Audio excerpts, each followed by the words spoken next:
Hi, ladies and gentlemen. This is Stitchwork. I'm still getting used to calling myself that. It was so easy using the other name. It just flowed. Um, I know I was happy and giddy earlier making those two other videos with my brother-in-law. But sometimes after a while, I just go into like this stupor where one minute I'm happy and then the next I'm really emotional and depressed.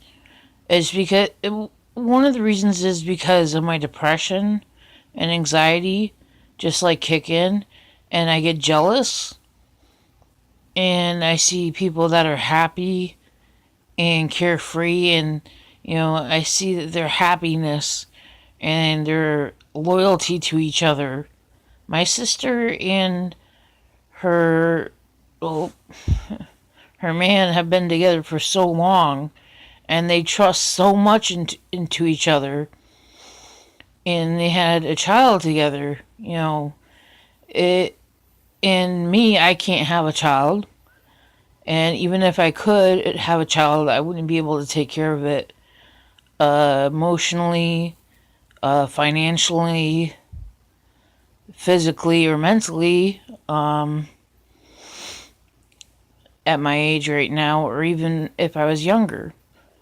I just had a lot of issues growing up, a lot of trauma, everything like that. But I'm almost 35 years old.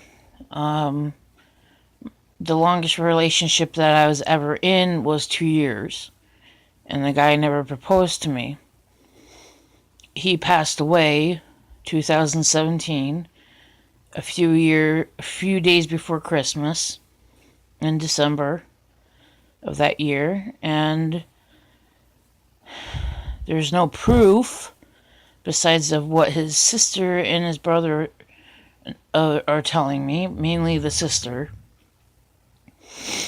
And it's really upsetting because apparently he was trying to find me to get back with me. And he was very sorry and hurt. And all he could do was find all my old Facebook accounts, which I don't know how to turn them off or delete them. So he was looking for all the wrong ones, and he couldn't find the one that I was at. So he gave up when he should have just kept on looking. And he would have found me, but, you know.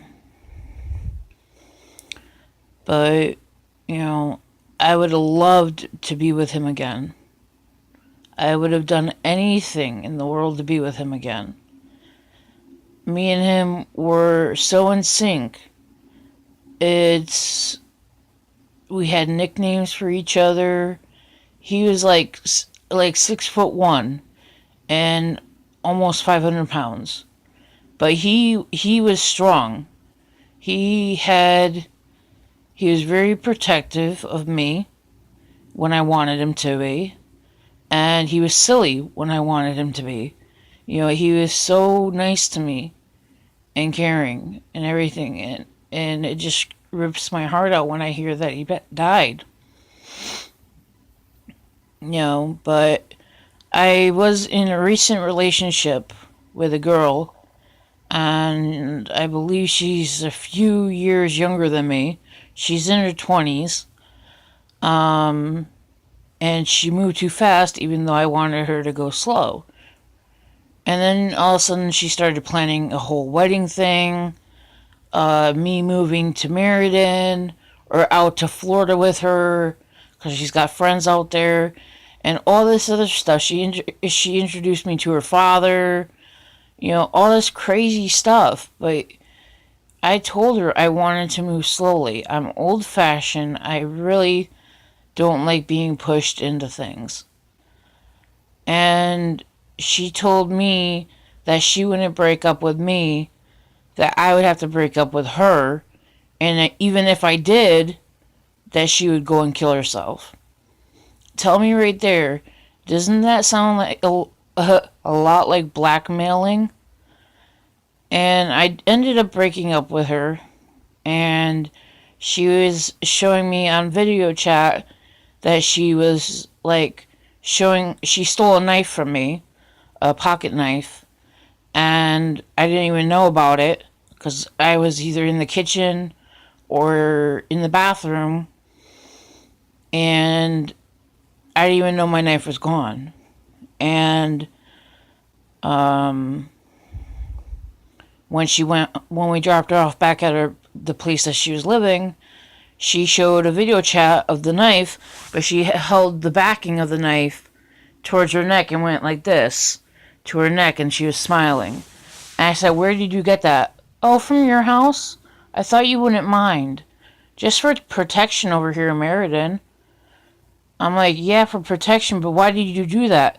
"Oh, I told you if you ever broke up with me, I would have nothing else to live for." I said, "You have a daughter. You have a loving father.